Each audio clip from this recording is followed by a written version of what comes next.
vous soutenir une thèse sur le judaïsme actuel qui ne plaira peut-être pas à tout le monde, à savoir que le judaïsme actuel,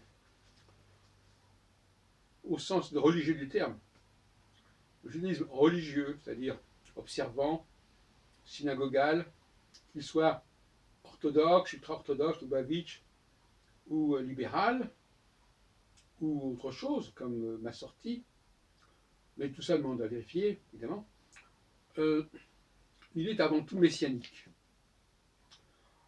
Il y a eu un sursaut religieux, je pense, au XVIe, XVIIe siècle, dont une des manifestations d'ailleurs aura été Shabbat Haïtsevi, mais une autre aura été également l'école de Safed, et une sorte d'émigration justement euh, vers la Palestine. Et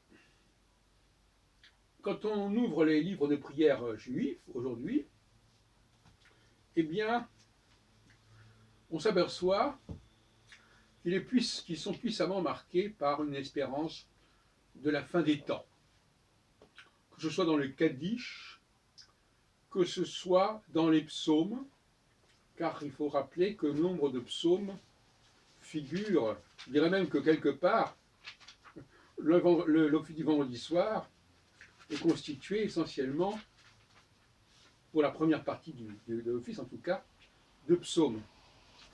Là, j'ai le livre des libéraux, psaume 95, psaume 96, psaume 97, psaume 98, psaume 99, psaume 29, et ensuite psaume 92, psaume 93, ce qui veut dire que si vous enleviez les psaumes, il resterait évidemment le schéma Israël, mais il ne resterait pas grand-chose finalement. En tout cas, les psaumes sont très forts dans ces livres. Et ces psaumes ne sont pas les n'importe quels. Il y a comme 150 psaumes dans le Tanakh. Et sur ces 50 psaumes, eh bien, ceux qui ont été choisis, et qui se suivent d'ailleurs, curieusement, à part le psaume 29, ont une tonalité particulièrement messianique qu'on ne retrouve pas dans d'autres psaumes. Et quand j'en dis messianique, j'entends par là que nous serions entrés dans un temps où tous les peuples reconnaîtraient la gloire de l'Éternel, de Yahvé. C'est un petit peu un leitmotiv de ces psaumes, notamment le psaume 99, mais aussi 98. J'en ai déjà parlé.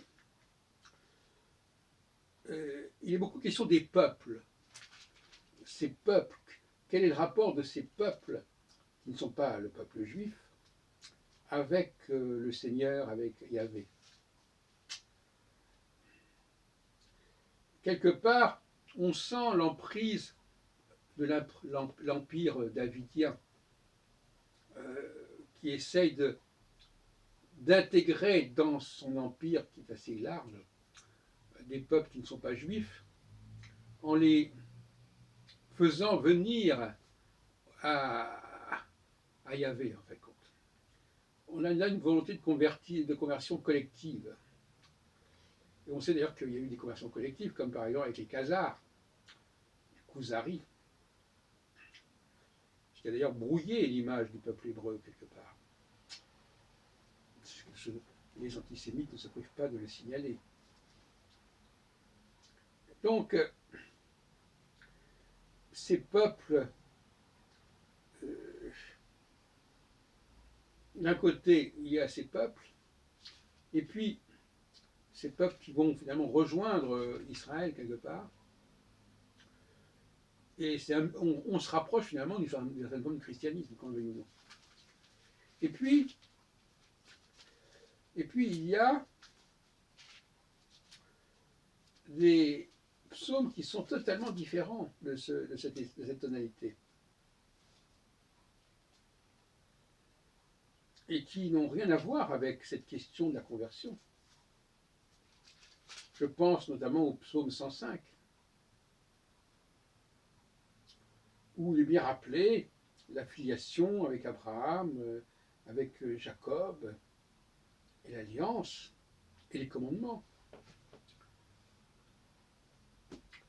Et pourquoi mettons le psaume 105, ne mettons pas le psaume 105 dans les livres de prière israélites, alors qu'on met le psaume 99, qui est d'une tonalité totalement différente. Et c'est pas par hasard, voyez-vous.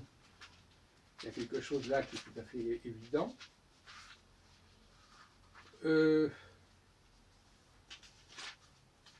Dont ne se rend pas compte apparemment tout le monde.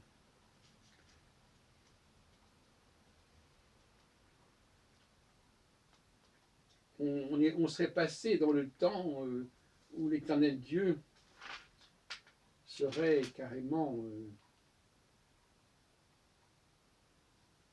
le Dieu de toutes les nations, si on peut dire.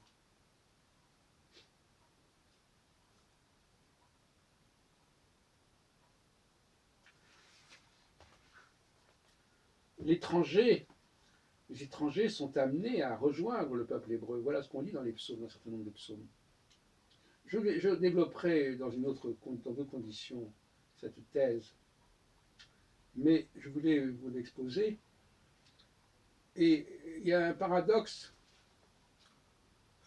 qui fait que les juifs laïcs, ceux qui ne veulent pas aller à la synagogue, si on veut dire, au fond, ils sont peut-être plus près du judaïsme originel que ces juifs messianiques et prophétiques.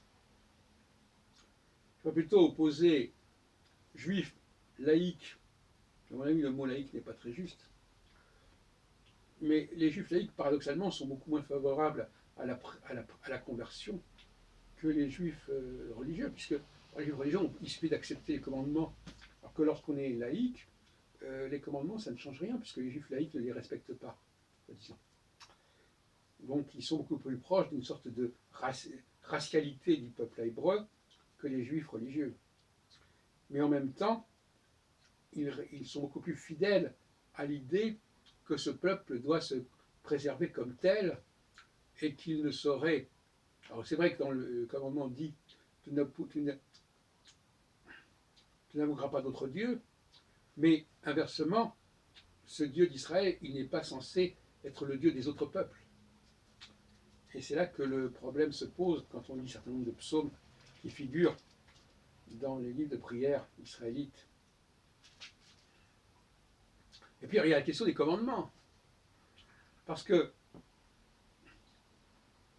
il est bien clair que, en tout cas c'est ce qu'on peut lire, que le juif doit respecter les commandements. Mais alors que faire alors, les autres nations, est-ce qu'elles doivent respecter les commandements?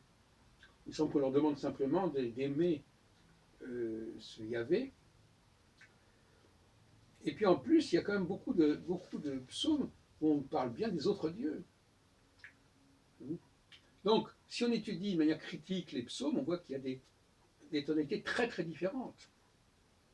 Il y a des tonalités qui se retrouvent en quelque sorte dans l'Exode, par exemple,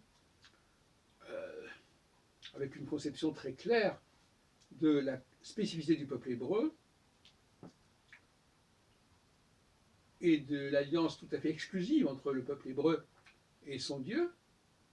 Et puis il y a dans les psaumes une conception totalement différente qu'on retrouve plutôt dans le Deutéronome, dont je disais l'autre jour que la paracha qu'on lit actuellement est très étrange. Elle nous parle de ces étrangers qui vont devoir rejoindre le peuple hébreu. Cette notion de rejoindre fait problème. Donc finalement, je m'aperçois que la judéité, au sens le plus fort du terme, est beaucoup plus présente chez les non-messianiques, les non-prophétiques, que chez les prophétiques et les messianiques juifs, qui sont marqués par l'idée d'une ouverture vers le monde qui est finalement une conception impériale du judaïsme, qui voudrait que le judaïsme s'imposât à tout le monde, à tous les peuples.